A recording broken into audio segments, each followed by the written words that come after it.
Spoštovani poslušalci, danes ponavljamo oddajo Kdo smo, ki smo jo pred desetletjem posneli kot oddajo dokumentarno-feltonskega uredništva o velikem razvojnem koraku, ki ga je naredilo letalstvo na Slovenskem v preteklih 100 letih.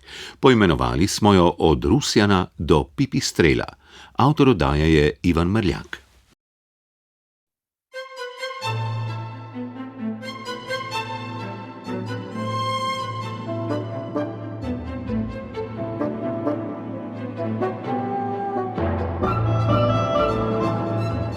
Kdo smo?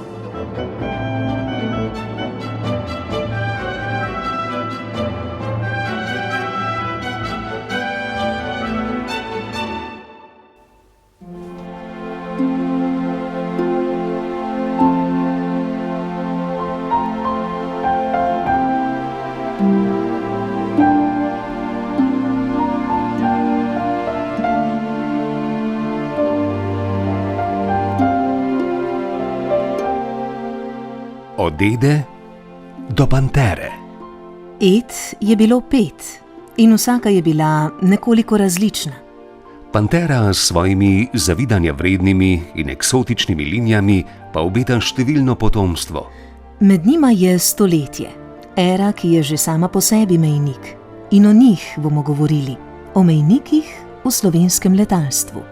Eda je bila premišljen otrok pionirja slovenskega letalstva, Primorca in Goričana Edvarda Rusjana.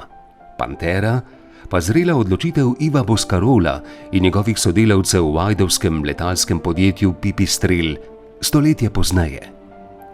Vmes je kipelo veliko čustev zanesenjakov prelitih v načrte, veliko izračunov inženirjev prelitih v dejanja, veliko letal, ki so in še krasijo slovensko nebo. Slovencev nas ni veliko. Če se primerjamo z milijoni drugih narodov, pa smo veliki po svojem pečatu, ki ga puščamo v marsičem na zemlji in v zraku okrog nje. Toda Edvard Rusjan ni bil prvi rojak, ki je premagal silo teže in poletel, pravi dr. Sandi Sitar, zgodovinar in umetnostni zgodovinar, ki spremlja tehnično kulturo Slovencev. Slovenci imamo nek poseben odnos do letalstva in sežemo vsake toliko časa v sam svetovni vrh. Rusjan, prvi leteči Slovenec, ga je prehitel za 100 let, seveda z balonom takrat.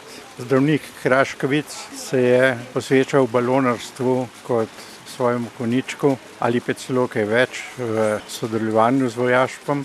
To govorimo v času okoli 1810 do 14.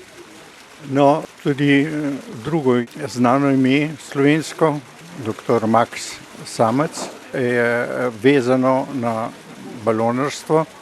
On je pa neposredno pred Prvo svetovno vojno prvi od Slovencev letel v znanstvene namene in se je meril svetlobne razmere v velikih višinah. Prvi poskus narediti letalo je zabeležen sredi 19. stoletja, okrog leta 1866. Ne vemo natančno, kakšno je to letalo bilo, ampak na vsak način je šlo za poskus z letečo napravo težja od zraka. Zgodilo pa se je na Primorskem in sicer pri Ajdovščini, kjer so kovači Bavčarji v Lokavcu bili zelo tehnično napredni.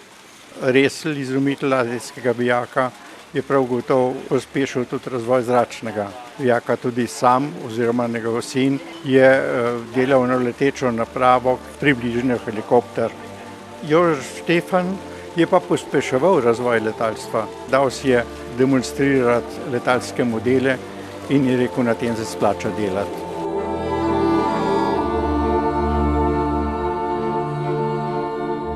Prva ustvarjalna osebnost, ki se je posvečal načrtovanju letala, je bil Valentin Matija Živic.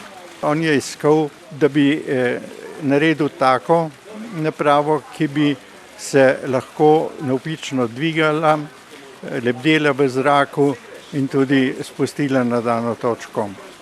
Zamislil si je nek helikopter, ki pa je imel to posebnost, da je imel rotorje na vodoravnih oseh. To je bilo v času, ko je Rusjan že delal svoja letala. Rusjan je imel dve smeri iskanja.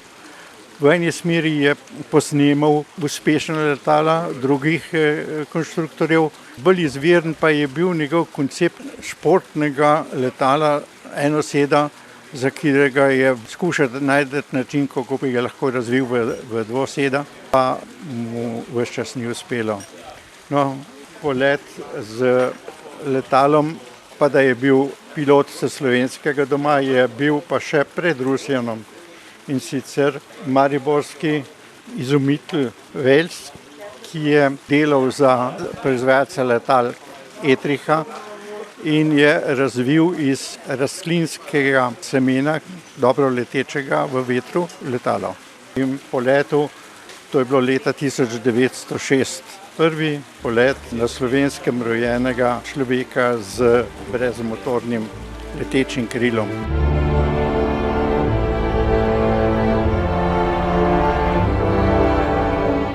Leta 11 se je smrtno ponesrečil Edvard Rusjan in že se je napovedovala prva svetovna vojna.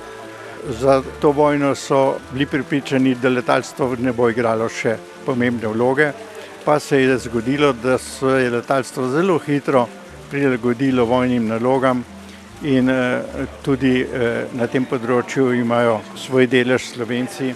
Tako je recimo Blodek, znan po smučarskih letalnicah, vodil celo veliko vojno tovarno letal v Budimpešti in tudi načrtoval za tisti čas zmogljiva vojna letala. Med pomembnimi letalci v tistem času je bil zlasti Ivan Giovanni Vidmar, ki je začel leteti kot vojaški pilot, pa je kmalu prebežal na nasprotno stran in je potem do smrti ostal v Italiji. Njegovi pilotski uspehi so bili izredni, dokler je deloval še v Avstriji. Je pa recimo poletel iz Benetk v Rim leta 13, kar je bilo za tiste čase nekaj izrednega.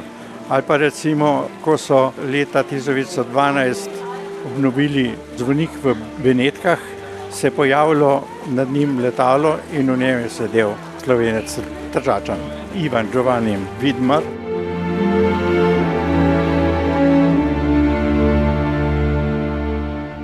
Po prvi svetovni vojni se je dogajala vojna za severno mejo, kjer je generalmajster najbolj vidna osebnost in on na konje ni veliko dal, ne? Pač pa na avtomobile in na letala. Iz letal si je večkrat ogledal potem situacijo.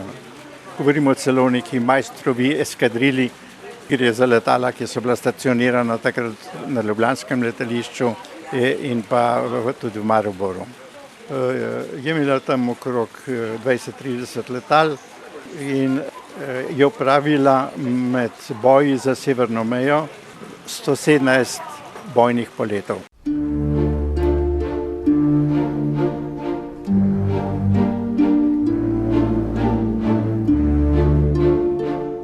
Majstrova eskadrilja je samo dokaz več, kako smo imeli Slovenci tik po prvi svetovni vojni svojo vojsko in kolikšen pomen smo pripisovali letalstvu. Pozneje se je vse to utopilo v prvi Jugoslaviji in bilo zamolčano tudi v drugi. Ni pa omagala strast izdelovati svoje letala. Med vojnama smo imeli kar nekaj uglednih letalskih konstruktorjev, pravi preučevalec slovenske letalske zgodovine in publicist Marko Malec. V prvi vrsti je tukaj potrebno omeniti inženirja Stanka Blodka, potem je tukaj inženir Kuhelj, ki je tudi pred drugo svetovno vojno konstruiral svoje konstrukcije, znana je Inka 1 in Inka 2, potem Boris Cijan in pa Ivo Šoštarič, oba sta bila pa iz Maribora. Vsi so bili diplomirani inženirji strojništva, s tem, da je Blodek imel veliko intuicijo pri konstruiranju, dočim inženir Kuhelj je pa že delal na osnovi matematičnih izračunov in znano je, da je Blodku pomagal pri izračunu za letalo Lojze. In ko sta s Kuhljem primerjala matematične izračune profila njegovih kril za KB-15 Lojze, je bilo odstopanje samo 2%.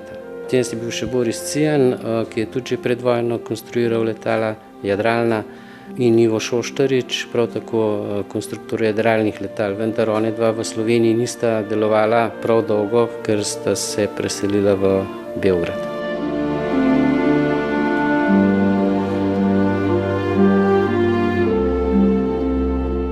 Toda to je bilo že v novi Jugoslaviji, kot smo pravili, po vojni gospodarsko-politični povezavi v tem delu Evrope. Po koncu druge svetovne vojne se je zbrala skupina mladih srednješolcev in študentov fakultete, ki so svoje izkušnje iz modelarstva poskušali prenesti na prava letala. V tej skupini je bila osnova poznejšega znanega konstrukcijskega biroja, kjer se je izoblikovalo vrsto odličnih letalskih konstruktorjev.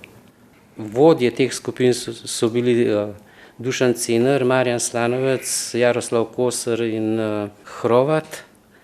In na podlagi nekega razpisa Letalske zveze Jugoslavije o izdelavi jadralnega letala za tekmovanja sta obe skupini, Cener Slanovec in Koser Hrovat, predstavili svoje načrte.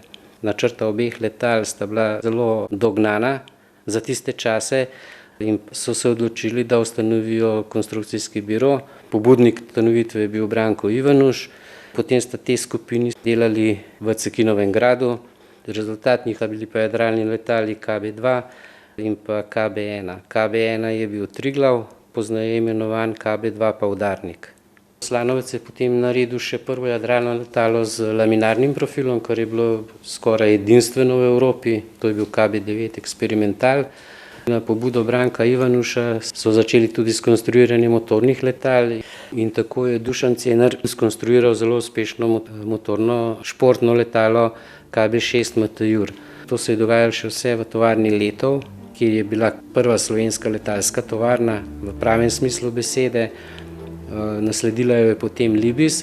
Potem je Marjan Slanovec prevzel izboljšavo tega letala in nastal je Libis 180, katerega en primerek je še vedno v Sloveniji in je v fazi obnavljanja. Obnavlja ga Branko Gunderla iz Maribora, ki je že obnovil Cijanovo konstrukcijo Aero 3. Tako da pričakujemo, da v 2 letih naj bi to letalo zopet letelo.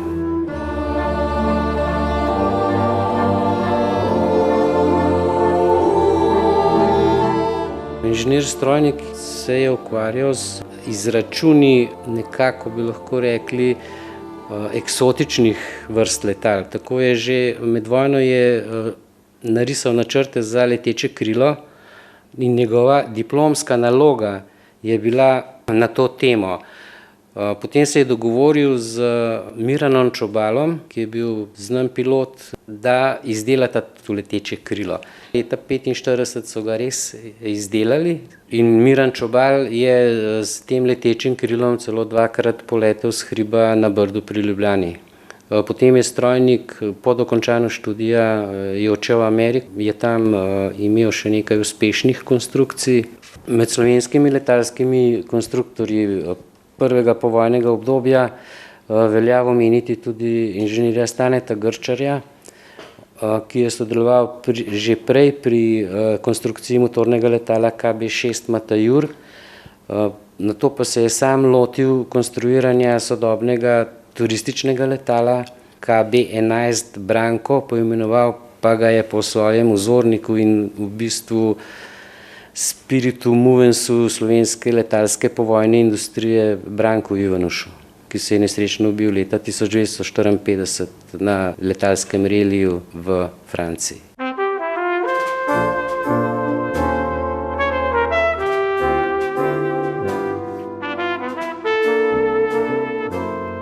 Obdobje delovanja tovarne Letov in pozneje Libis ob Celovški cesti v Ljubljani dobro pozna tedaj mlad pilot in delavec v tovarni, inženir strojništva, organizacije in varstva pri delu Janez Oblak. Libis je začel na Realki v Ljubljani. V kleti dol, v eni sobi smo bili modelarji, v drugi sobi so bili pa konstrukterji. Praktično sem jaz prišel med une, ki so bili malo starejši, ker včasih smo mogli, če si hotel letiti, smo mogli delati. In sem hodil v Libis pomagati delati, zato da sem lahko na Ljubljanskem aeroklubu letel. Libis je bila tovarna v Šentvidu, na mestu, kjer bi pol BMW servis. Tam noter so praktično konstruirali 24 različnih konstrukcij. Cela stvar je šla že toliko daleč, da so se že v področje reaktivnih letal vtikvali na konec. In najbrž ta reaktivni letal, ko je šel v Beograd na pregledanje, je prišla zahteva, da bi jih vključili ljudi v Beograd. Pol je na koncu samo eden šel, Mazovc je šel v Beograd, vsi ostali so pa doma ostali in je nehal delati in so ostali ljudje na cesti. Tle so Slovenci, ne glede, kjer farbe so bile ogromno naredili, da je to bilo v Sloveniji, potem je pa enkrat prišel befel, pa je bilo konc.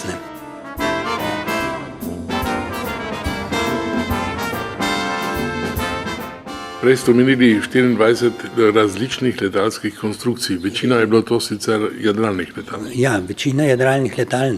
Not so bile še KB6, Libis 180, ena Estica. To so bile takrat vrhunski avioni. Krasen. Čeprav pa to ni bilo tako, kot zdaj gremo v fabriko, pa dobimo material. To se je nabiralo od povsod. Avion, ki ga je konstruiral profesor Kuhl, je bil pretežak, zato ker cevi niso imeli, ker je bila kovinska konstrukcija. In tako tukaj je bilo dosti problemov in ljudje so bili izredno iznajdljivi. Primer je bil, da jim je Lufthansa, ko je čistila svoje zaloge, odstopila nekaj tistega materijala, šraufe pa vse to tako, oziroma vijake in vse to tako, da so to uporabljali v ugradnjih teh avionov. Ta Libisova letala so bila lesene konstrukcije. Ja, konstrukcije, ja. In vse skupaj se je v Libisu naredilo kot čez 200 letal. Oni so delali recimo Orla, ki je na svetovnem prvenstvu 3. mesto dosegel v Rebru. Kateri Orel je to bil? Orel 2. To je jadralno letalo. Posebna vezana plošča je bila, Čist nekaj posebnega. Je lepljen z tegofilmom, to je en film, ki se povleče gor pod visokim pritiskom in tu so tam od 0,5 mm naprej šperplate. To je bilo zelo težko dobiti. Doma smo imeli edin fantastičen les. Puharska smreka, to bi še danes lahko violine delali pa aeroplane.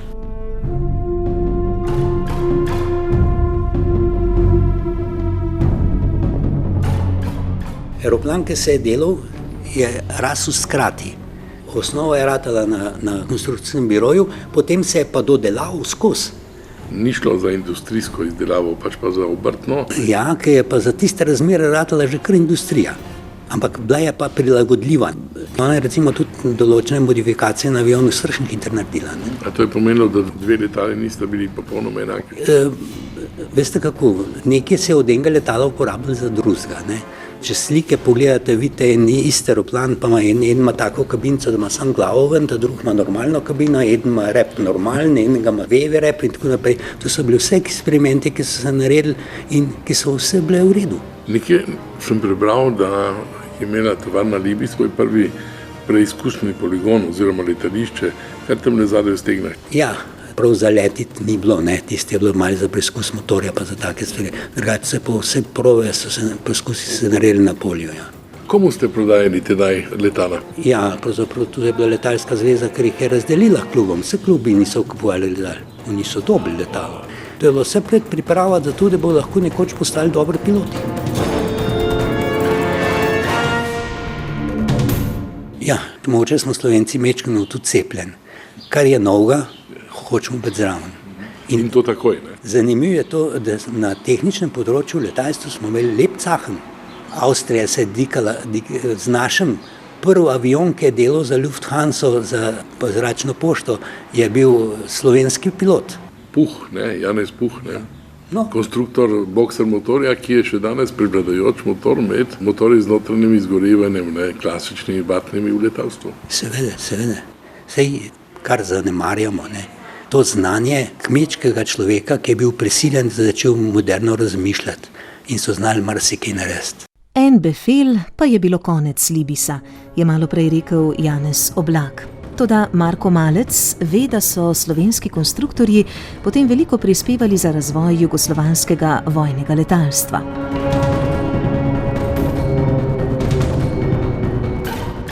V V povojnem obdobju je pomembno vlogo ne samo v Sloveniji, ampak na ozemlju nekdanje Jugoslavije igral tudi Ivo Šoštarič, ki je skonstruiral dve odlični šolski letali, in sicer Ikarus 213 in Sokol 522. Obe letali je uporabljalo jugoslovansko vojaško letalstvo za šolanje pilotov.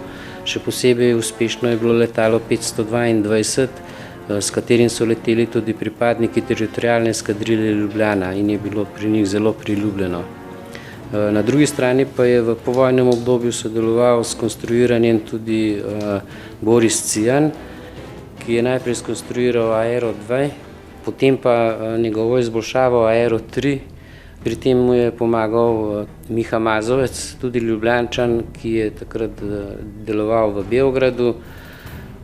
In ko se je Cijan na pobudo poveljstva vojaškega letalstva odločil za konstrukcijo, ki je dobila ime Kurir, je veliko teoretičnega dela pri konstruiranju opravil prav inženir Mazovec, odličen strokovnjak na področju aerodinamike.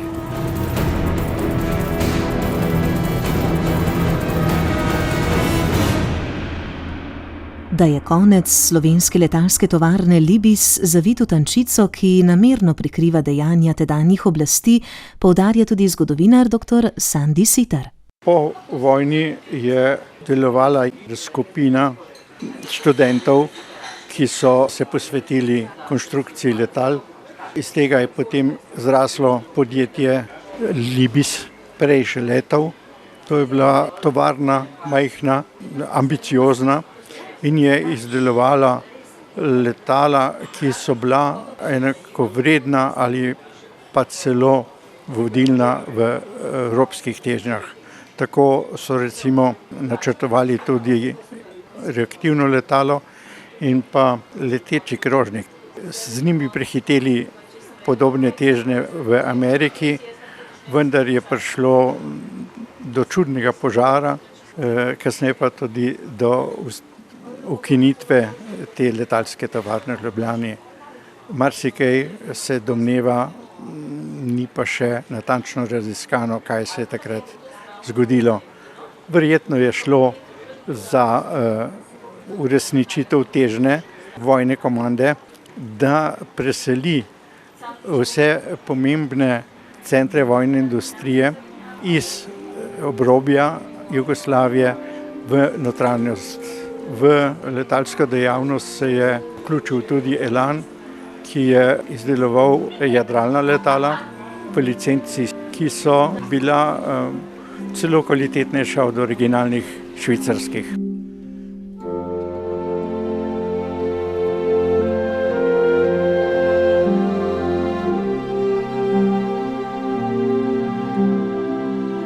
Toda želja po načrtovanju in izdelavi svojih letal se je kot ptič Feniks dvignila iz pepela na pogorišču Libisa. Ne čisto tam in ne takoj, pa vendar. Preteči je moralo nekaj desetletij in v Ajdovščini je iz skromne delavnice nastala nadvse uspešna letalska tovarna Pipistrel z vsemi mednarodnimi certifikati, poudarja njen ustanovitelj in lastnik, diplomirani ekonomist in pilot Ivo Boscarol. Pipistrel je nastal malo iz potrebe. Jaz sem bil sicer jadralni pilot tukaj v Ajdovščini, vendar ker sem že takrat imel svojo dejavnost, bil sem profesionalni fotograf, pa tiskar in tako naprej, takrat sem obrt imel. In seveda v bivši Jugoslaviji je bilo tako, da je bilo letenje brezplačno, zjutraj si prišel na letališče, si vzel avion in si šel leteti. Vendar jaz sem zjutraj delal in ko sem popoldne ali pa proti večeru prišel na letališče, so bila vsa letala v zraku. In enkrat sem slučajno v Italiji videl motornega zmaja in sem enega takega si počasi nabavil, ker nisem bil z njim zadovoljen, sem ga malo preuredil, s prijatelji smo naredili malo boljšega in pol so prišli Italijani in so rekli, se to je pa boljše, kot naše bi naredil še nam. In počasi sem videl temu poslovno priložnost in sem rekel, bom pa to začel izdelovati, kar je bilo pa lažje reči, kot narediti v bivši Jugoslaviji, ker v Beogradu, ko sem prišel dol in sem rekel, da bi jaz izdeloval letalne naprave, so vsi od smeha pod mizo popadali in so rekli, ne može to dečko, ne, to lahko Soko Mostar dela, pa taki veliki, ne moreš zasebnik to delati. In sem rekel, kje to piše in tako naprej. Ne? In toliko, ker sem pač trmaste narave, sem ustrajal toliko časa, da sem postal potem prvi zasebni proizvajalec letal v bivši Jugoslaviji.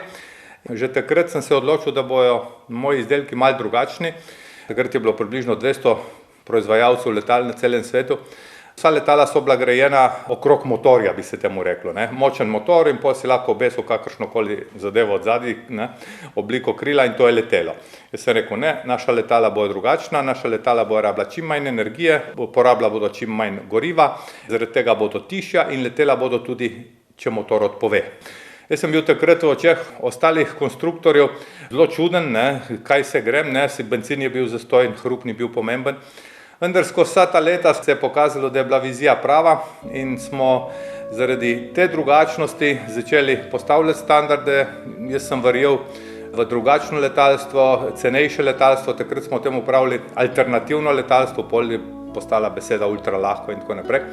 Novi materiali so takrat prihajali, rekel sem, naša letala bodo imela tako obliko, da bo ustvarjala čim več vzgona, čim manj upora. In zato seveda je kompozitna tehnologija, ki je takrat nastajala, bila idealna. No, v Sloveniji smo imeli zelo dobrega izdelovalca delov za nemška letala, to je bil bivši Elan. Nemci so prinesli tehnologijo v Slovenijo in potem, ko je Elan počasi začel umirati, so se v Gorenjskem bazenu organizirali zasebniki in začeli izdelovati dele tudi za nas. Takrat smo mi s pomočjo prijateljev z Gorenjske uspeli leta 1995 narediti prvo kompozitno dvosedežno ultralahko letalo, ki je letelo kot motorno jadralno letalo. To je bil takrat Sinus. To je bila taka revolucija, da ko smo mi razstavili samo trup in pol krila v nemškem Friedrichshafnu in dali zraven karakteristike, smo na sejmu samem dobili približno 60 naročil in v naslednjih tednih tudi avanse, tako da smo lahko ves razvoj financirali praktično z denarjem kupcev.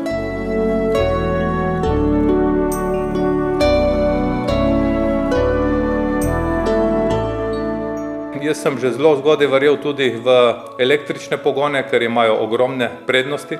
Tako smo leta 2007 kot prvi na svetu predstavili prvo dvosedežno serijsko izdelano električno letalo. Zmagali na nas s prvim in še vedno edinim štirisedežnim električnim letalom in peljemo eno svojo pot, v njo smo prepričani, vsi zaposleni in jaz, kar je pomembno, da lahko potem gremo z glavo skozi zid, kar se tiče zakonodaje, kar se tiče prepričevanja trga in nenazadnje tudi življenja od tega, kar v letalstvu ni enostavno, verjemite mi. Razvoj v letalstvu je takoj za vesoljsko tehnologijo in farmacijo najdražji, ampak to je naša karma, s tem smo se zdaj navadili živeti in tako gre pipistrelj naprej in bo še šel. V katerem trenutku pri Sinusu, ali kdaj je bilo tisto, ko, bom rekel, pamet Iva Boscarola ni bila dovolj za to, da bi lahko dosegel tak razvoj? Danes imate, znano je, cel kup strokovnjakov, sodelavcev, ki so vrhunski na tem področju, ne? Jaz popolnoma sam praktično nisem bil nikoli. Že ko smo motorni zmaj načrtovali in začeli izdelovati, smo bili v treh. Ko smo šli v načrtovanje letal, se je ekipa razširila in se vedno širi, ker dejstvo je, da danes so letala vse kompleksnejša, vse zahtevnejša, imajo več sistemov, več znanja je potrebnega. No, ampak če sem na začetku bil tisti, ki je načrtoval tudi Sinusa še v veliki meri, danes lahko rečem, da je moj konstruktorski del tisti konceptualni, Jaz moram pač kot človek, ki skrbi za 150 družin v Sloveniji, pa malo še mogoče za 200 v Italiji, moram vedeti, kam gredo trendi in zaradi tega je tudi moja dolžnost, da vodim svojo ekipo, da načrtujemo letala na način, da jih bomo lahko prodali. In zaradi tega je ta del načrtovanja letala še vedno moj. Ne vem, ali naj bojo letala električna, ali hibridna, ali bojo dvosedi, ali štirsedi, ali bojo sedeži eden za drugim, ali bo eden usporedno z drugim, ker če sedeš eden za drugim, enostavno letala ne moreš prodati, pa če še ne vem kako dobro. Včasih pa mogoče tudi še za kakšen detajl se vtaknem, bom rekel, po domače in ga pomagam razviti ekipi.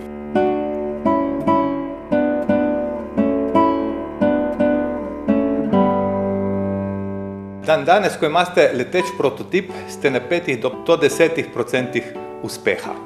Ker vsa certifikacija, serijska proizvodnja, trg, marketinška mreža, distributorska mreža, certifikati po svetu, vse to je in dražje in zahtevnejše, kot pa narediti tisto prvo letalo. Zato, kdo je najboljši, pove trg. Ali pa, bom rekel, dejansko inštitucije, ki to merijo. Če nas razpiše vse svetovni natečaji za najvarčnejše letalo, ali pa vse svetovni natečaji za najboljše letalo, ali pa za energetsko najbolj učinkovito letalo, tehnološko najbolj dovršeno letalo, in potem, če tam zmagate, imate to črno na belem. Danes se tudi kupec spremenil, ne? Kupi in potem pove svojemu prijatelju, ne? A veste, to je tisti najboljši in najbolj poceni marketing. Zato jaz zelo nerad uporabljam, kdo je najboljši, ne. Dejstvo pa je, da imamo mi na naših letalih obešenih kar neki lovorik, zmag na tekmovanjih, in tega nam nihče ne more odvzeti in reči, da je boljši od nas, ker če je NASA trikrat rekla, da smo mi najboljši, potem ne more nekdo reči, da je boljši od nas. No, z vidika oddaje omenjenih letalstv je to zelo pomemben podatek, ne? Ravno tako kot je pomemben podatek to, da je gospod Lenarčič šel po celem svetu. Ja, na račun tega je postal tudi aviator leta, ne? To je najvišje priznanje v letalskem športu za pilota, ne? To, kar smo mi 2007, ne, s tem 4-sedežnim električnim letalom zmagali, smo od Američanov pobrali $1.300.000.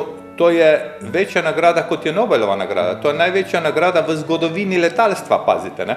Slovenski produkt, naše letalo je bilo 4 dni na naslovnici, internetni strani od NASA na naslovnici. To se ne bo več ponovilo, vsaj verjetno za časa našega življenja, ne.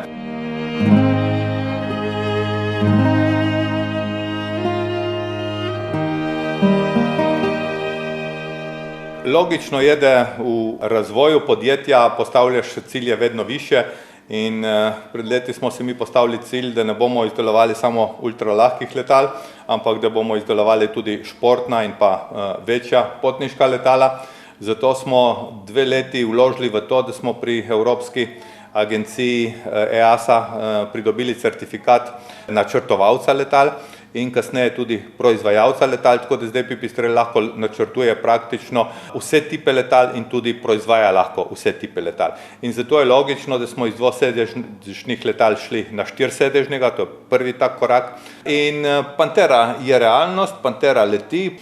Zdaj je Pantera pred serijsko proizvodnjo, orodja in vse, kar temu sledi, so narejena, zdaj se delata druga in tretja. Pantera bo prvo letalo, ki bo tudi poleg bencinskega motorja, navadni bencin, ne letalski bencin, lahko je bila tudi gnana z električnim ali pa hibridnim pogonom. In lahko rečem, da je Pantera šolski primer, kako se gre skozi certifikacijo in rast, ker naslednje letalo, ki ga bo Pipistrel, če ne v celoti razvil, vsaj sodeloval pri njem, bo verjetno vsaj 10-sedežno.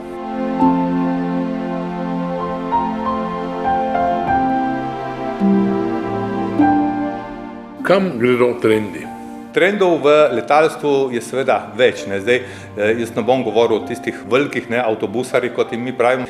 Vsi trendi grejo v tisto smer, ki sem jo jaz videl pred 15 leti, da mora biti letalo energetsko bolj učinkovito, da mora biti čim tišje in da mora biti enostavno vodljivo. Tudi največja letala. Če grem še malo globje, trendi grejo v smer, da rabi pilot vedno manj znanja.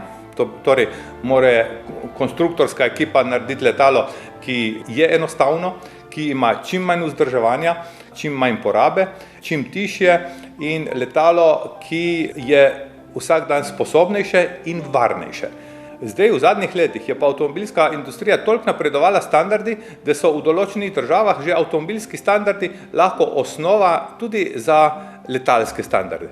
In če rečem, da grejo standardi v smer absolutne varnosti, ne, in čim večje, da ne bom rekel, absolutne avtonomnosti, ne, da pilot praktično jutri ne bo imel več kaj v letalstvu početi, lahko rečem, da gredo trendi v smer, ko bomo uporabljali letalno napravo zato, da se bomo v zraku premaknili ali pa premikali, brez da bomo rabili vedeti, kaj je to letenje, kakšni so inštrumenti, kaj je to vzgon in tako naprej, ampak se bo tako kot, ne vem, uporabljalo mobitel ali pa kaj drugega, ker ne veste, kaj je v ozadju, ampak boste vi pač odtipkal, kam bi rad šel in kdaj ne bi vas tista zadeva prišla iskati in to se bo zgodilo.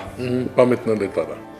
Pametna letala z eno besedo, s tem, da jaz jih ne bi več imenoval letala, to so letalne naprave, ker v bodoče bodo združevale kar precej tipov premikanja.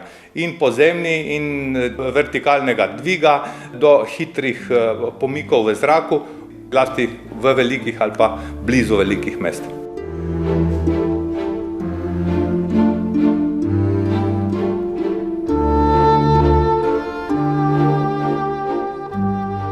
Končana je oddaja z naslovom Od Ede do Pantere.